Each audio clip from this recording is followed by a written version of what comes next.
Back.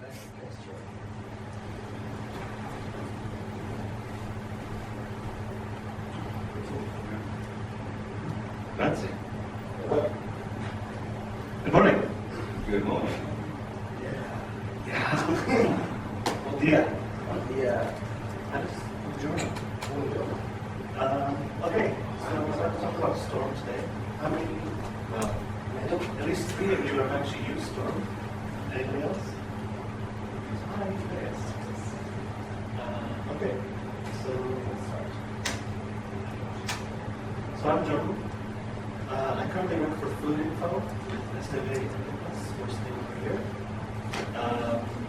Until about, well, I've been in Food Info for about the last 3 months, and before that I was with Kakar for about 5 years. I worked on a landscape project. Landscape is lifted up, it's up top. Landscape is web-based management software for large numbers of image machines. From the beginning, we wanted to build a system that would scale up to handle tens of thousands of machines, all actively connecting to our server side and reporting information about packages, temperatures, and load averages, and all these things. And so we wanted to pursue a design we chose Postgres. We wanted to pursue a design with Postgres shards and all kinds of fancy stuff. And so we started the right way, which was we looked at what was available at the time, just 25 years ago, and tried to use this sort of standard off-the-shelf components, which at the time was SQL was the sort of newly becoming predecessor to SQL objects. But we had a lot of problems with SQL, which I think since then are now long history. And so Gustavo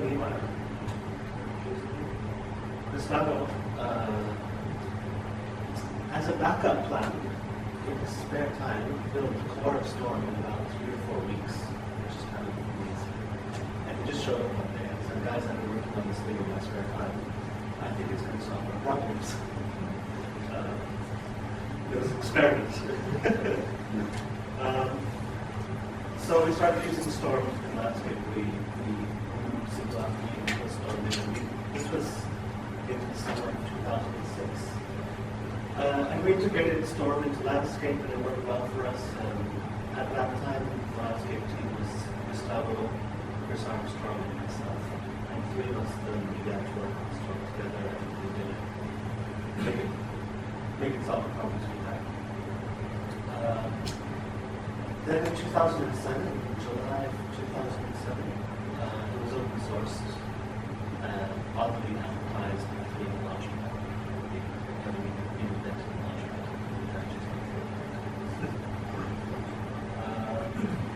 So yeah, since then, Storm has been open source.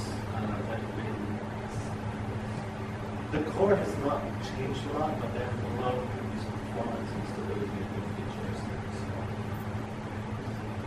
John, can you remove the microphone? Is that better? Yeah. Okay, thank you. So we had some goals with Storm. So one of them was reliability, and as I said, we wanted to build a service that could manage tens of thousands of machines, and we needed this thing not to fall over. So Storm from day one has been developed using test-first TDD. We have not 100% test coverage, but about as close as you can get. And we require 2 reviews for every change to a branch that lands in trunk. And so with the exception of the first few weeks of work that Gustavo did by himself, every change that has made its way into Storm has been reviewed by 2 people. And the core team of people that maintain Storm have a very good understanding of most of the moving parts. We also wanted Storm to be simple, and so we intentionally avoided some use cases that we didn't actually need for our particular phone that are very important for some people. One of the primary examples of this is inheritance. So in Storm, you can't easily map subclasses to tables. Basically, in Storm, there's a restriction, which is that each class must map to only one table. With other tools like SQL Alchemy, you can do more fancy things. Like you can say that, well, actually this class pulls data from these 3 or 4 tables, and it knows how to do the magic to glue all those pieces together and provide that kind of functionality. We actually, if you look at the Storm history, you can see that there, we tried to do that. We tried to support inheritance in particular.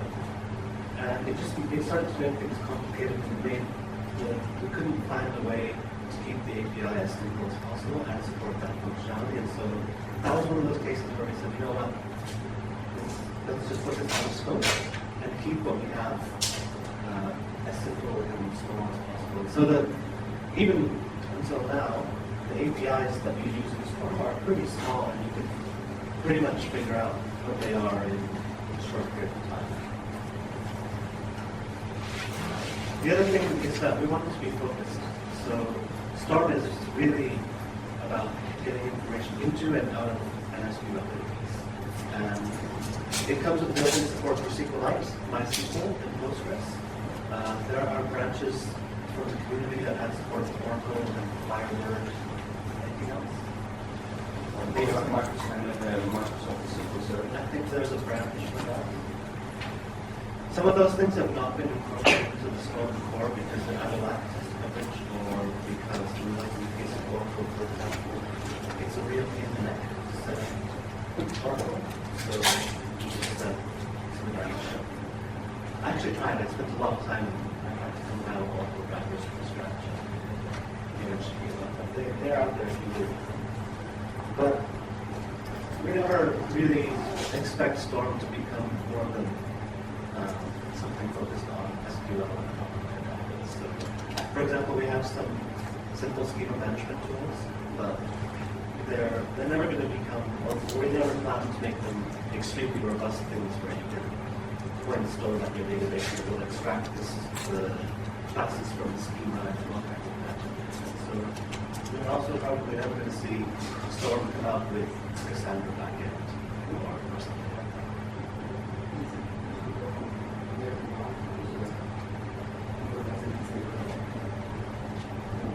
Okay, thank you. Portability. So as I mentioned, Storm works with SQLite, MySQL, and Postgres. It's probably the best tested on Postgres and SQLite, and I think we have some MySQL users, but I don't think any of the core Storm maintainers use MySQL very often. Flexibility. I don't remember what this slide is about. It can be about anything. Yeah. We want Storm to help you when you're doing yoga. Okay, so how many people in this room have used an ORM before? Everybody. How many people have tried to write their own ORM? All the same people. Okay, so basically from this point on, the slides are just code examples, and I want to just sort of give you a feeling of what Storm code looks like and talk about sort of different details about Storm based on these examples. So please jump in if you have questions, or if the examples are wrong, or if there's some other details that you think are interesting. Because I just asked a question. You said that you started with SQL Alchemy, and it was either immature or buggy or whatever at that stage. Why didn't you, say, for example, submit patches or go down that route rather than, okay, walk off in your direction? We did. Yeah. We submitted patches, and we talked with the maintainer, and we had some differences of opinion about some fundamental issues, like how transactions work, or should work. And so that was our first approach, was, okay, we've got this thing, it mostly works for us, but one of the particular problems we had was that we wanted to talk to multiple physical databases from the same application. And at that time, SQL Alchemy had global state, and so weird things would happen. You talk to one database, and something weird would happen in another database. at that, those are very early days for SQL Alchemy, so it was very, I'm pretty sure it's all that code is gone and replaced now with something much, much better. But our first approach was, let's try and fix this and join the community and the kind of common sense thing to do. But we had some differences of opinion, and so that's why Gustavo basically started this as an experiment in the background, just in case. Yeah. And then that just in case experiment became the storm that we have now. So with Storm, you need to be able to, you need to open a connection to a database. And the low level, the thing that provides low level access is a database instance, which you get by calling create database. And you have to pass it a URI. So in this case, SQLite is an in-memory SQLite database. But the primary, you don't actually use this database instance directly very often. In fact, I don't think I've ever used it directly in any application. You use a store. And a store in Storm is the primary abstraction for database. It gives you it's the thing that you use the most. Store, and as we see, a result set. Is it loud enough, by the way? Is this better?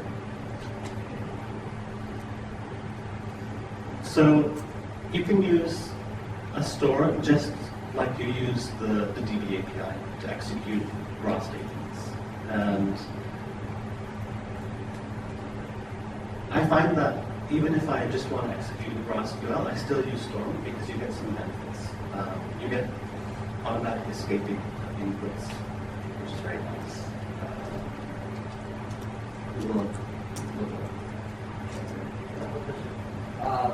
Raw statements,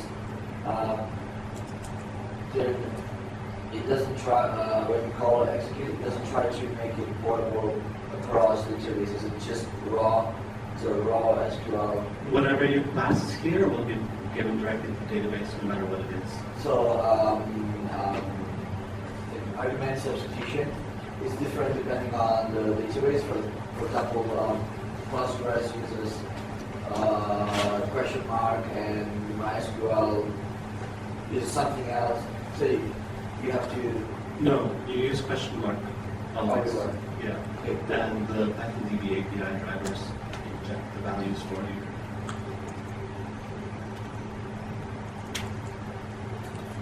Okay, so this is a bad example. So normally when you use Storm, it caches state. It doesn't run statements directly when you do things. It waits, or maybe it does, maybe it doesn't. It tries to decide when the best time is to actually flush statements in the database. This is a bad example because store.execute always runs the query directly with the database. So following store.flush here is actually useless. But if you were doing something with live objects and modifying them and you wanted to make sure that the values actually had gone to the database, then you can call flush. Most of the time, Storm tries to be smart and it does the right thing. You don't really have to care. But there are certain situations, primarily when you have values generated in the database that Storm doesn't know about, where you need to care about flushing. So the main case is when you have a serial primary key generated in the database, and also if you have anything generated by a trigger, then you may need to flush. And there's some tricks you can do to make it less annoying than having to put flush statements all over the place. And if you call store.execute, it can return a result, which is just a list of tuples mapping to the rows in your table. Storm, by default, assumes that you're using serializable transactions. Does everybody know what serializable transactions are? Okay.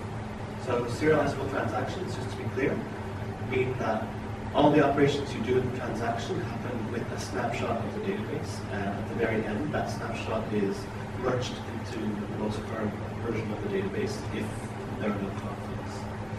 Storm begins transactions automatically, so there's no begin, but you can commit a rollback to store to commit a rollback to transaction. You can use non-serializable transactions with Storm if you want.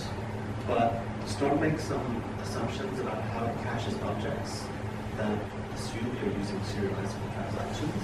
So if you don't want to use serializable transactions, then you probably need to know how Storm is caching things and be careful. So this is one of the reasons that even if I'm just running raw SQL, I will still use Storm because it has built-in disconnection support.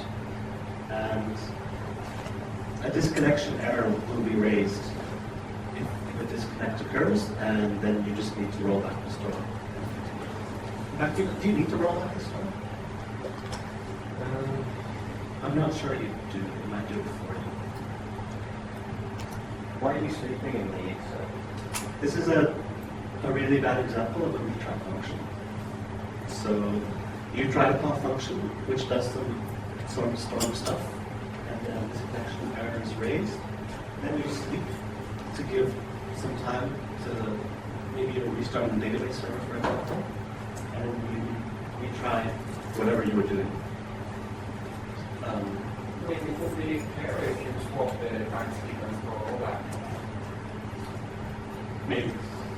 I think, looking at this now, that store.rollback would probably be removed. I think Storm just does the right thing and figures it out for you.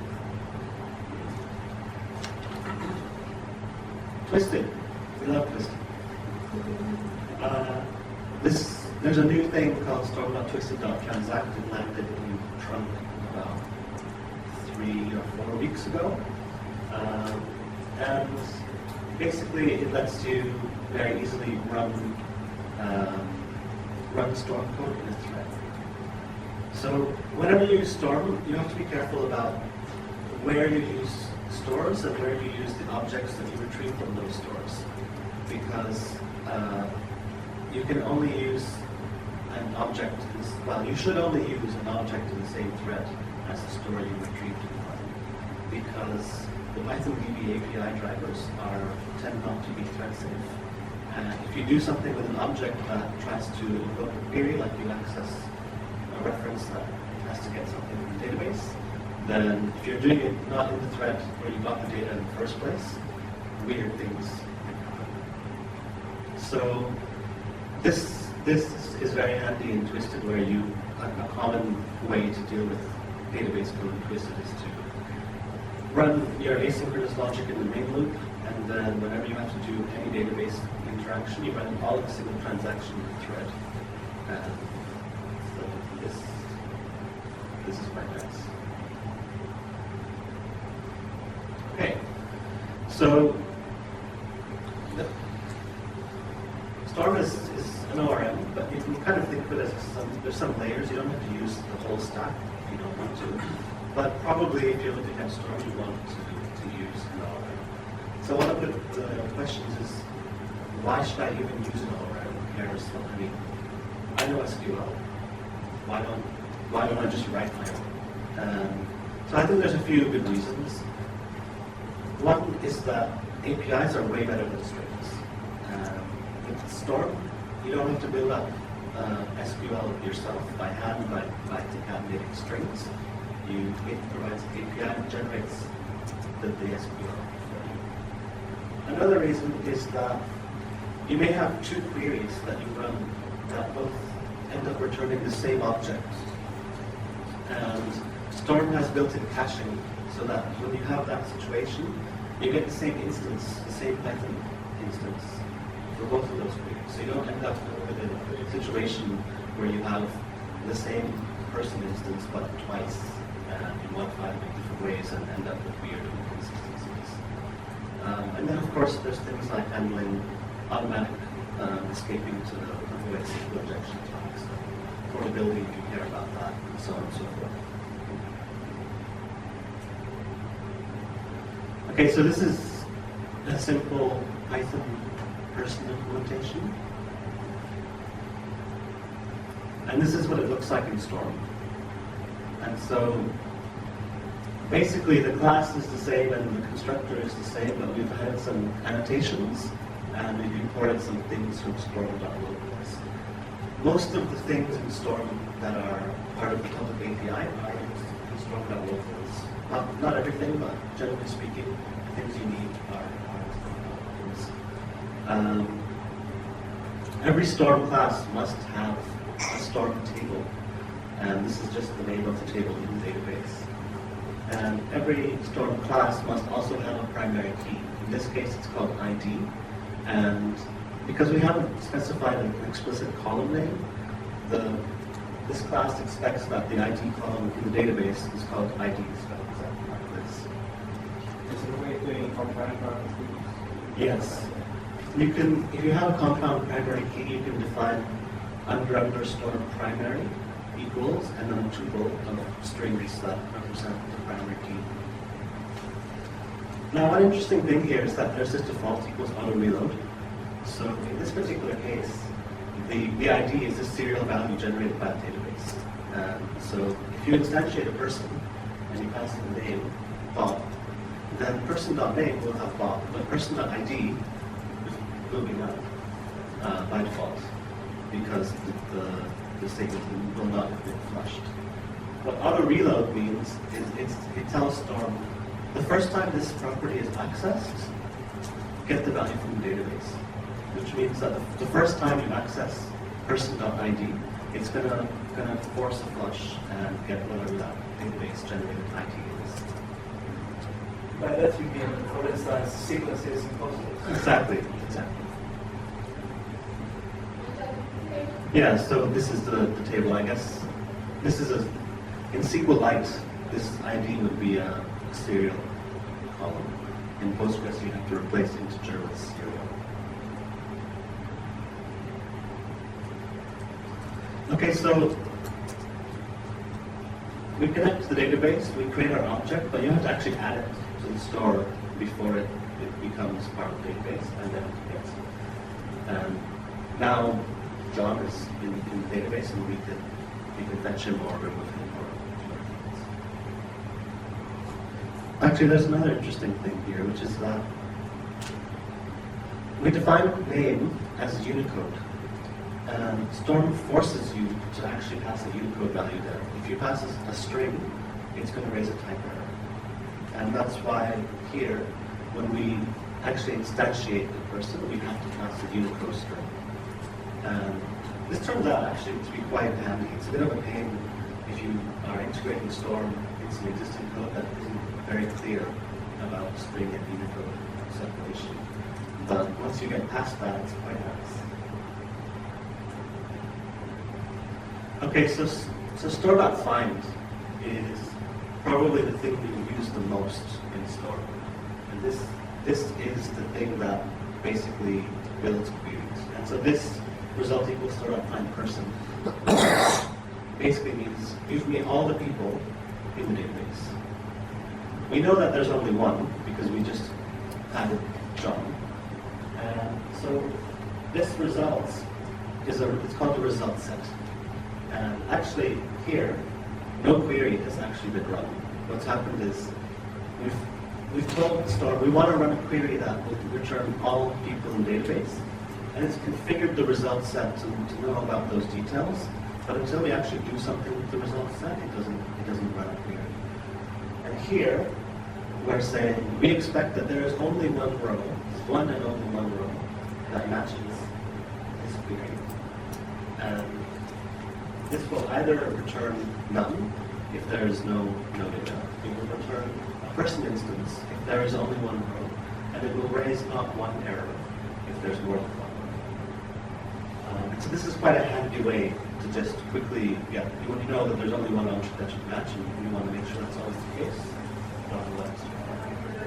And then you can see that the ID should have been generated in the database.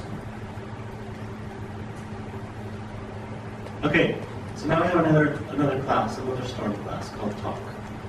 And the purpose of this class is to represent talks that the given person is a speaker of. And so you see the same familiar things. You have to define a table, we have a primary key, and we set default auto reloads to make it easier to use. We have a title. Then we have a speaker ID, which is a foreign key that refers to the ID in the person table. And then we have a reference. reference install basically means that you can access the speaker attribute just as you would any normal Python attribute, and Storm will automatically decide if that object is in cache, and if not, run a query and get it and give it back to you. Another interesting thing is here, it's often faster to set the ID than to go through the reference. You could have written self.speaker equals person, but this avoids going through all the reference machines, so it's minorly faster.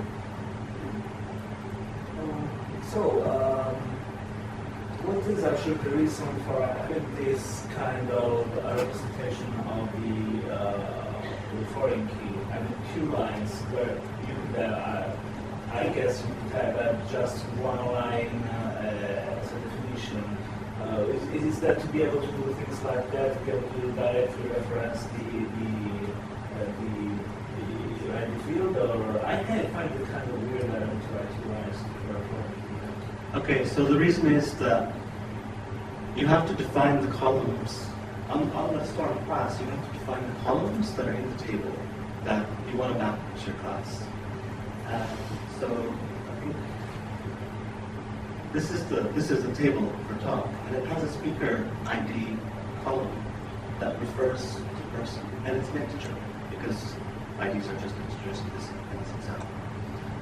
And so even if you didn't have this reference, you would still probably want to find this. Maybe you would have a method instead called getSpeaker that did store.find person where ID is blah, blah, blah. But then defining the reference just makes it so you don't have to do that.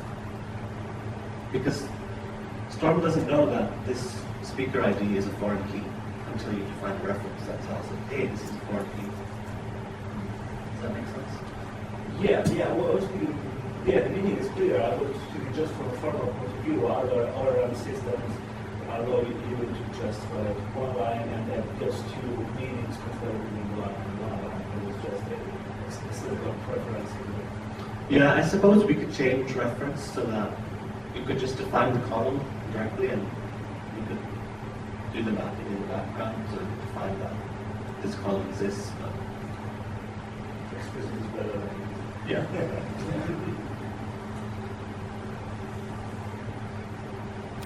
Okay, so then here you can see that the speaker reference behaves just like that. Now, this is pretty nice, but you have to be a bit careful because let's say you have 1,000 talk instances that you pull from the database with 1 query, which is good. And then you iterate over these talk instances and you access .speaker. It's now going to run 1 query for every single talk instance to get the speaker. So while references are handy, you should be a bit careful about how you use them. You have to understand that when you first access them, what query is running. In the Jamu already, you can specify that not only do you want the talk, but you also want the query, a single query to return in our case, the speaker, the person data as well. Is there something similar to Storm into that in Storm? So you can say, I want to kind of go down with the depth in the... Yes. Yeah. You can run queries where you fetch more than 1 object at a time. So But you can't have the reference property use the results of that query unless you go through extreme efforts to find your own properties and so on. exactly. So yes, you can. There are ways you can work around this problem, but there's no way to say, hey, I'm about to access this reference on 1,000 talk instances, so why don't you just go and preload that stuff for me? There's no good way to do that now. It is a real problem. It is a real issue that you'll run into with writing an application. And will be annoying.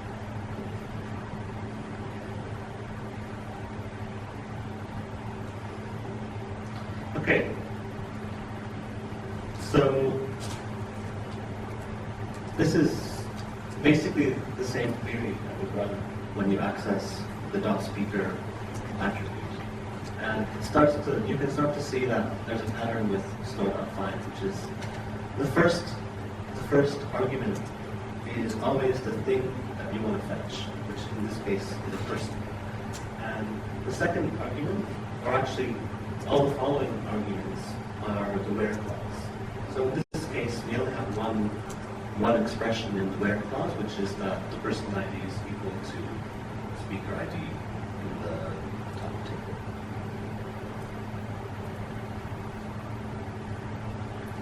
Okay, so in addition to reference sets, you also have, or references, you also have reference sets. And a reference set is basically when you have a one-to-many relationship. So it represents the many side. So in this case, a talk can only have one speaker, but a person may be a speaker of many talks. And so we can define a reference set that maps all of the speaker IDs that match this person ID, and then easily access this. Do you refer to the first class in your definition of the top class? Yes. So this is This will not work. We'll get to that. So here you can see that you can access talks to get to related talks. And reference sets and result sets share many similar methods. So one of those is called order by, and this just adds an order by clause when the query is run so that you get things back in the order you expect.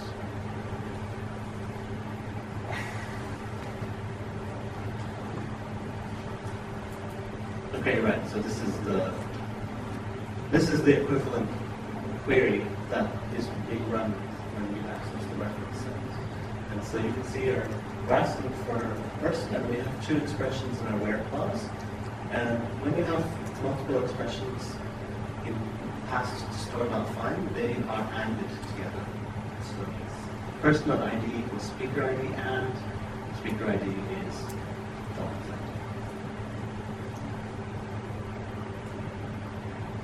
Okay, so Marius points out that those previous slides will not work because you have circular references, talk references person, and person references talk. Now everything is hard. So there's a meta class called Storm, and this meta class allows you to use strings in references and reference sets, and they get lazily resolved. This helps solve the circular dependency problem, but you still get this situation where you have to import the things that are the Storm classes before they're actually resolved, so that Storm knows about them. So there's a pattern where you might have a package called EuroPython, and in that package you might have some modules for your person and their talk and organizers and whatever else you might have. And usually the pattern is that in the under init of the EuroPython package, you import all your Storm objects. And this basically gets them into Storm's what's called a property resolver, so that it knows how to deal with, how to parse that string and find the right class. Is this documented?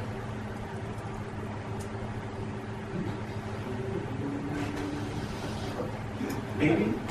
I was looking for something like this in the documentation. I couldn't find anything. I tried the strings because that's what SQL outing lets me, but it didn't work because I didn't know about this special base class. So Okay, it's probably not maybe it's about the documented. documentation or what can I search out of? Yeah.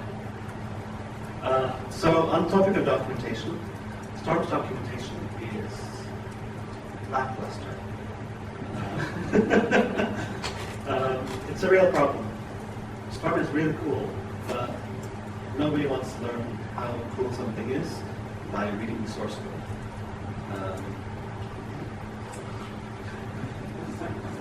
Most people don't. It's also, I just didn't find it on the... I read source code too, but I like to be able to read some documentation first to know that actually this is cool, I should read source code.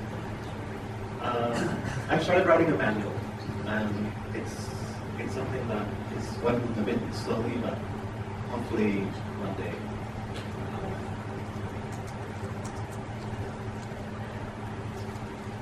Binds. Okay. So if you want to run this query, one of the things with find is that after a while, you can kind of look at the Python store.find code, and in your head know exactly what queries to run. And I think it takes a while to get to that point where you can just kind of do this intuitively. We have a lot of questions in the store IRC channel where people come and they say, I've got this problem. I'm trying to find all the people that are our speakers, and how do I do this with Storm? The first question I always ask is, what SQL do you want to run? And one of the design goals of Storm was that you should be able to write any SQL statement you want. And it should be something that the programmer has control of, and the programmer is expected to know SQL and know what queries they want to run. You frequently get into situations with any kind of non-trivial application where you write the dumbest query possible and the data comes out as you expect, but actually it performs horribly. And so then you need to look at the query and use the query analyzer and figure out what it's doing and try some alternatives, and then maybe you come up with something different. And so we want you to be able to easily run that different query with Storm. So there's a relatively thin abstraction between the queries you run and what the code you need to find. So this query is this. So select from the person table where person ID equals talk.speaker ID. Actually select from the person and talk table as well. Storm figures out, because you reference talk in the expression, that you need to include talk in the from clause of the select. And what's interesting as well is that person.id equals talk.speaker ID returns what in Storm speak is called an expression. And expressions can be singular, as in this case, where it's just equality, or they can be added together or ordered, or be in a tree. Just be careful to use the bitwise AND operator, or you will not get the results you expect. Really?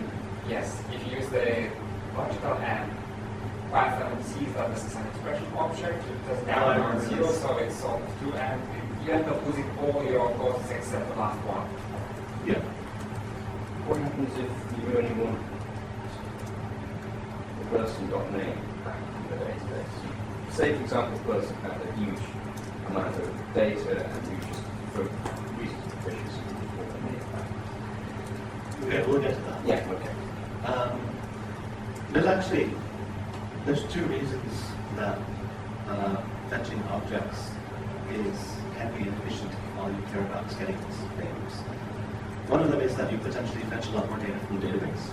But the other is that when you load live objects, Storm has to cache them and then keep track of all of their attributes and know when things changed. And that is not free. And so you'll find that, for example, if you're doing a batch insert of a large amount of data, and you're creating 100,000 Storm objects and then adding them to a store and trying to commit, it's going to be a bit slow. And that's because Storm is basically monitoring these 100,000 objects and all their attributes and trying to see if things have changed and so on and so forth.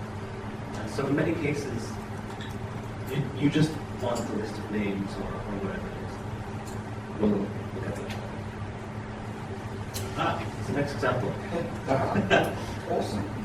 So you can define exactly the columns you want as the first parameter to find. An interesting backstory of what I expected, which is rather cool. Cool, just some feedback.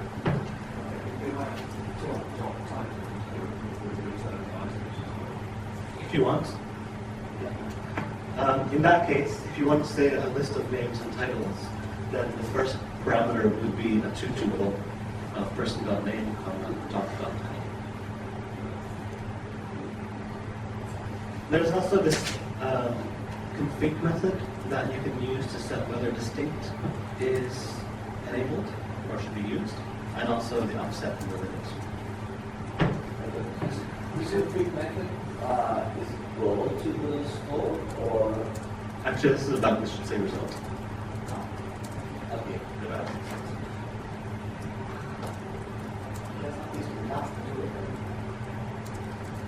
Config modifies the result in place.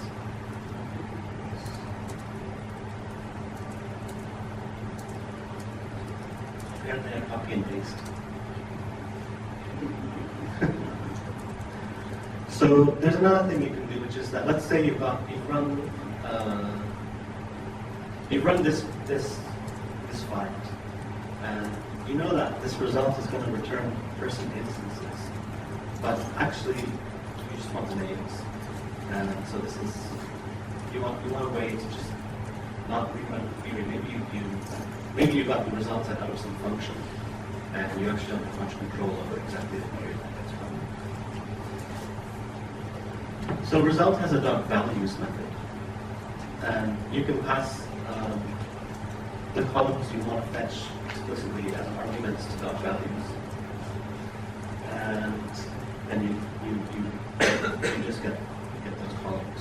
And so this code runs exactly the same query and behaves basically exactly the same way, but just where you define exactly what you want is different.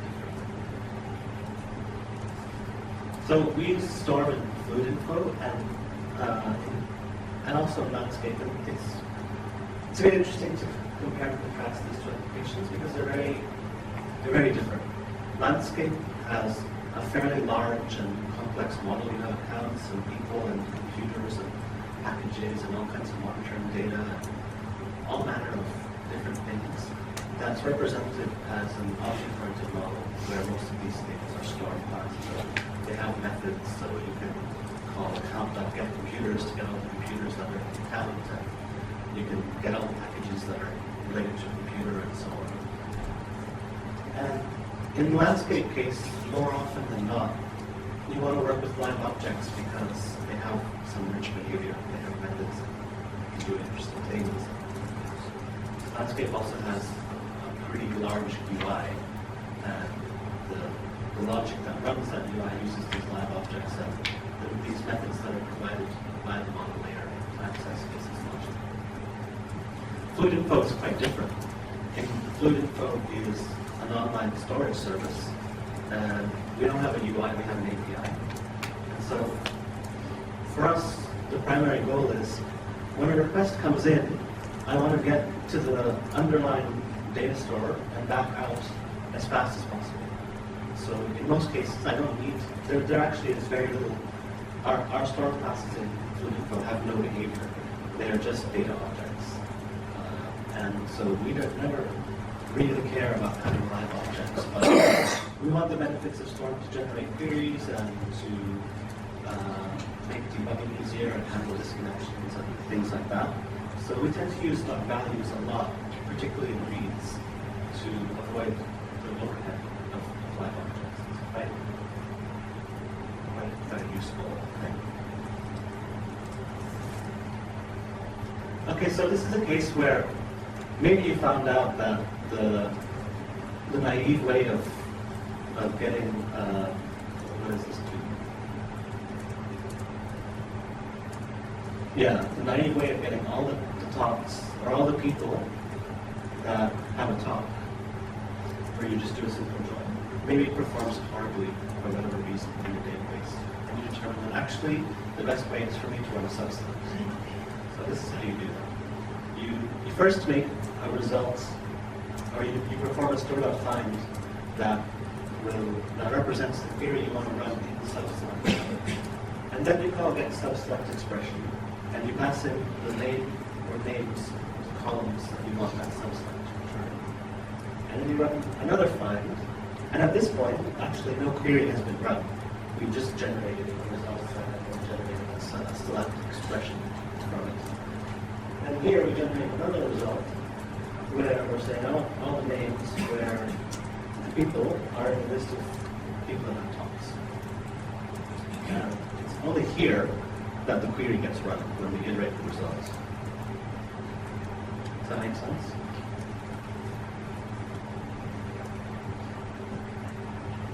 Subselects is asking for all talk ID columns, right? Yeah, I think the And then the results, the line below, you're asking where the person ID is in the subselect, which only contains the talk ID. So that's a bug, right? Okay, I thought maybe my assumption was it's probably but I guess I should actually run this code, but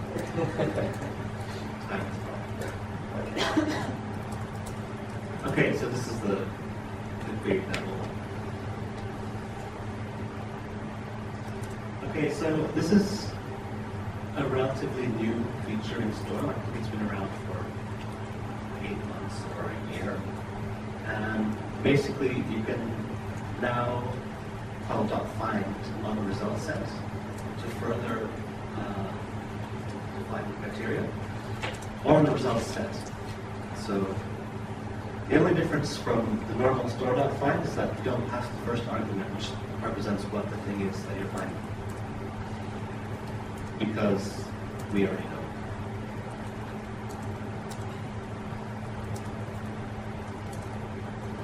Okay, it's very common for people to want to run functions in their queries. And this is a nice example of how you use an expression to basically generate the code you want.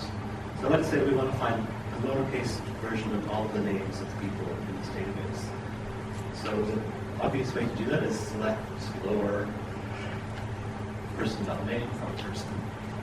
And there's a built-in lower expression that basically generates code to run the lower function in the database. And hopefully this is what you would expect to generate this.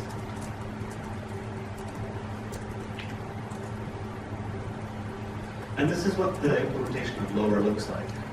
So if you have your own stored procedures or some functions that Storm doesn't provide built-in support for, then you can very easily implement an expression to do that.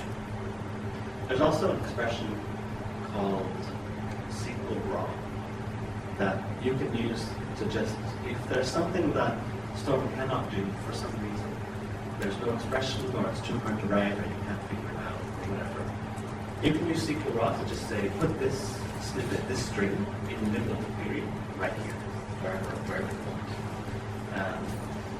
It's generally, you shouldn't use it, but if you have to, it's there.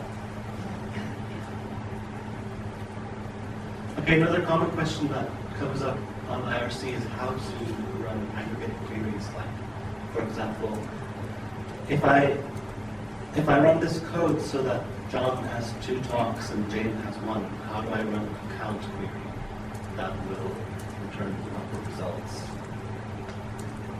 Which should be something like this.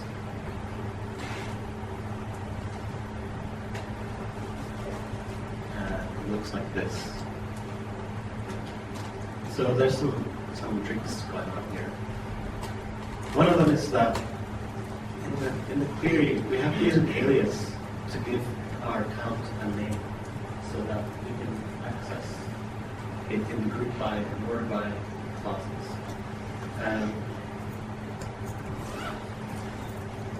So in the Storm code, we have to make an alias, which is another expression. And Storm will figure out, if you have many aliases, it'll figure out how to generate unique names for all of them. And then here, we're doing the sort of efficient version and just fetching the count and the name, where the person is actually a speaker. Then you have to call group by, and you pass in the call that you want to group by, and then order by, it should be fairly obvious, and you get the result you expect. And the result has group by, it also has functions for summing, omitting, maxing, other kind of aggregating stuff. This is, I think, a few years old now, this functionality. I think think I didn't mention that these things in Storm are called properties. So for any property, you can define a validator, keyword argument, and pass it a function that matches that signature, that takes an object, an attribute, and a value as parameters. I'm assuming there's a way of adding more validators. No.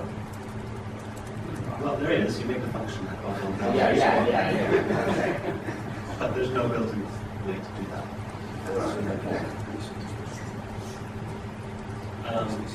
This is really handy for things like running a regular expression to make sure that an email address is actually an email address, or I'm just thinking, like you might have a daytime.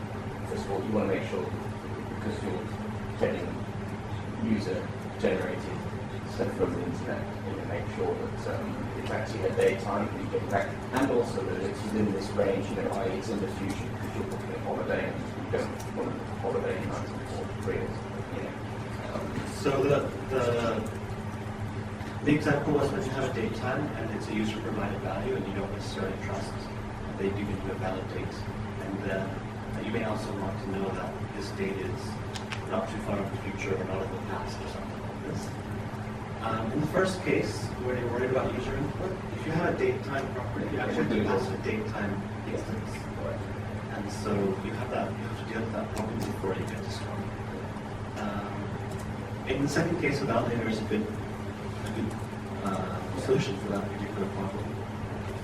You can also, validators are also useful when you want to basically have like a Python side trigger where you set a value on one column and you calculate some value, some other data, and store it on another column. And you can do that because you have the object.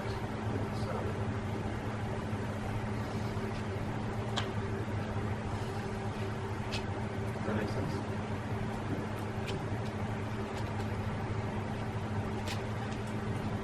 So Storm has some built-in hooks, which will get called when these events happen. So invalidate gets called definitely on rollback, also on commit. Loaded gets called when the object is loaded from the database, and flush gets called whenever it gets flushed. I don't think I've ever actually used loaded and flushed, but invalidate is quite useful if you have object caches. So we talked earlier about having references, for example, causing problems with performance, and so sometimes what you end up doing is working around Storm and putting your own cache in your object where you basically say, I know exactly what I want, so I'm just going to do this very fast operation and pre-cache all this data myself. But then you need to know whenever a transaction boundary is crossed so that you can invalidate those caches. And in that situation, you want to implement Storm invalidate on your object. And whenever it's invoked, you can do the right. Okay, this is really handy. Sometimes it's hard to know. I mean, I said earlier that when you use store.find, you want ideally to be familiar enough with Storm that you can look at a store.find statement and intuitively understand exactly the SQL that is being run. But it's not always easy to figure out, and also in the case we described earlier where you might be accessing a lot of references, it's not easy to know that you're running 10,000 queries when you should only be running one. So there's a tracing system built in. I think there's only one built-in tracer, that's called debug. It's a built-in debug tracer. Basically, if you call debug true, it's going to write every statement that gets generated to standard error. And if you look in storm.tracer, you can see what the interface is for tracers so that you can implement them yourself. There's something that's very useful with tracers is if you have a web application, for example, and for every request, you want to know if they're slow and if so why. So it's quite useful to implement your own tracer that, say you integrated your web application to capture the statements for every request. And if the request is too slow, to log that data so that you can come back and say, why did this request take 800 milliseconds? And you can see. I actually am in the process of doing this for a twisted application. And it turns out to be a bit of a pain because the tracing functionality in Storm is global. So you install this tracer, and then all the stores that happen to be running will use the same one. In a twisted application, you might have a context switch where the code you're running with transaction suddenly switches back, or you're going to pause or do something, and suddenly some other transaction gets run, and you can get interleaved statements. So the way that I'm going to deal with this in my particular Storm application, which happens to be fluid info, is to run single processes with a single transaction thread so that there could never be any overlap. But it would be nice to address this kind of thing in Storm. We have some middleware to make Storm easy to use in Django. If you add this to your settings.py, you can access a database, a Postgres database called EuroPython. And you can access it like this from anywhere you want in the application. This is very handy. We have a similar thing for Zope. For Django, I assume that using store in Django doesn't allow you to use the Django admin and other things that need Django around. That's right. You can't use the admin interface. I think that's the biggest one. Is it also work because Django forms as well? It's just, it's very thin. Yeah, it's just that the primary use case for this is that I already have a store model, but now I want to use it in my Django application, and I don't care about the admin interface and other things. I like Storm. I know how it works. I'm comfortable with it. I'm not entirely convinced it's a great fit for Django given the quality of the integration is built in all around, but it's an option. And it's used in production in some notable applications, so it does work. Yes, it is work. You use it in Ubuntu one? Yes. So we also have Zope integration. Yay, ZCML.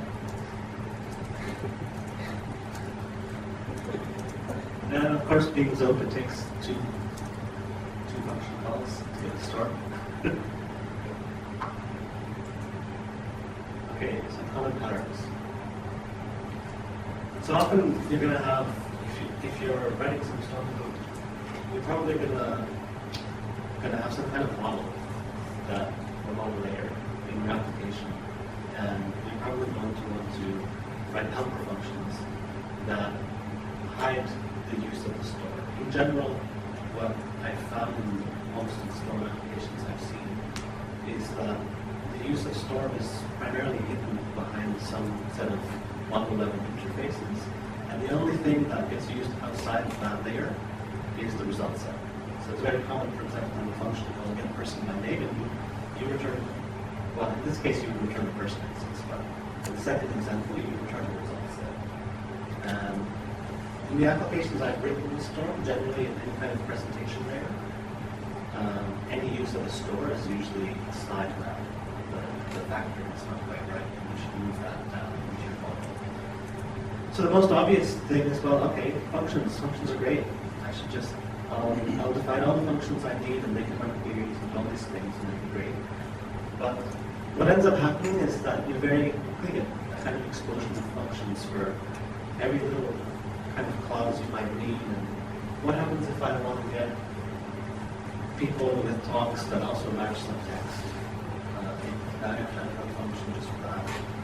And so actually, this approach works well when your application is very simple. You don't have too much variance in the way or the kind of things specified.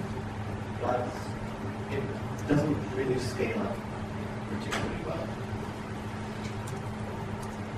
So we came up with a pattern that we've used a few times, which we call collections. And the idea with a collection is that you define methods for each of the kinds of things you might filter by. And when you call these methods, it returns you a new instance of person collection. And basically, so when you first instantiate a personal collection, it by default includes all people in the database. If I then call with talk, I get a new collection that is constrained to only those people that actually have talk. And if I then call with name, further constrained. And so finally, when you have the collection you want that is limited by the things you want to limit by, you must find. And the logic here will look at the criteria you set and figure out what period to run. There's no built-in support in Storm to write this kind of thing. You have to build this yourself. But we found that this kind of API is very nice. It's relatively easy to write sometimes, but it's nice to use. And one of the benefits you get with this is that if you have a collection to represent the main things in your application and everything uses them, when you optimize queries, instead of having to go through other functions and make the same optimization that you figure out is necessary, you make it in one place, and then everything's there. Okay, that's it.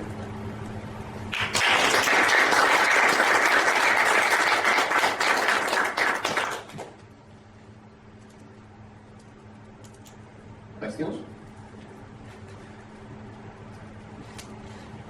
Yeah, thank you for that, Jamu. I'm an SQL Alchemy user. Interested to see another approach. You said that you had issues with the transaction structures between SQL Alchemy and Storm. As an SQL Alchemy user, should I be worried about those issues? What were the differences?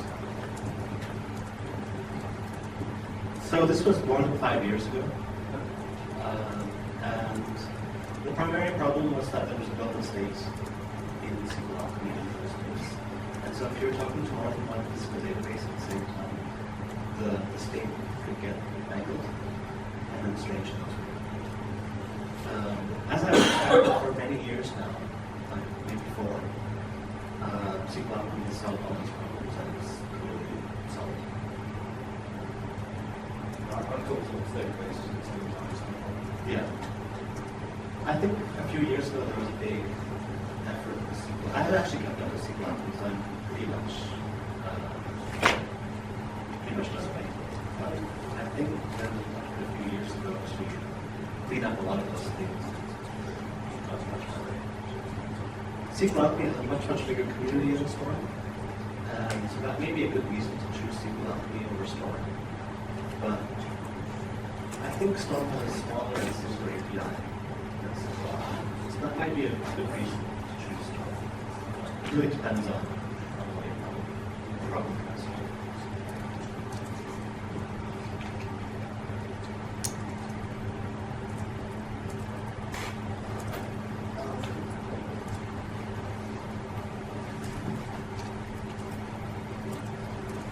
So as you noticed before, when you sometimes define functions or objects or whatever, you make a query and you return a result set from that query, which is actually just an object, and the database has not been really invoked yet. And then after the point in an application, sometimes it happens that you want to get results lazily. You want to get them one by one without having to get a big blob of stuff from the database. I guess in that case, the only possibility is to actually return a result set and then using methods on that result set to get records one by one. So going to the database one more time, for each object. Or is there any other way we generate or substance and trick that we can use to avoid exposing result sets to the outside world, but keep the possibility to just get one single record from that database at a time? I don't know if I expressed myself right. So the idea is that I would like to avoid having result set objects propagating throughout the application.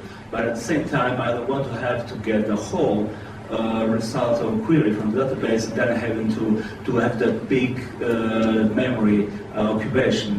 Can I somehow combine these two goals?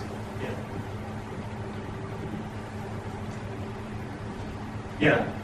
When you iterate a result set, Store will automatically fetch small batches of records and yield them one at a time.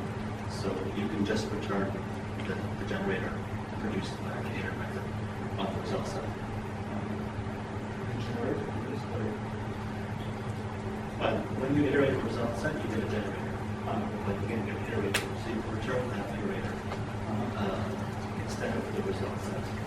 Just instead of returning result, you return iter of result. And it will hide the API behind that, but we will have the same batching functionality basically. One of the primary reasons to return the result set is that it gives the caller more flexibility. So I might run the query and actually I don't really care about the objects, I just want to count them. And result set has a .count method. Or I might want to sum them or minimum or maximum, or I might want to do a sum find or something like that. And we found through experience that returning the result set is obviously it finds those layers that come from model to storing, but we get quite a bit of flexibility by having this kind of magic box that we can just ask people for. So you would advise to just return result sets and Yes.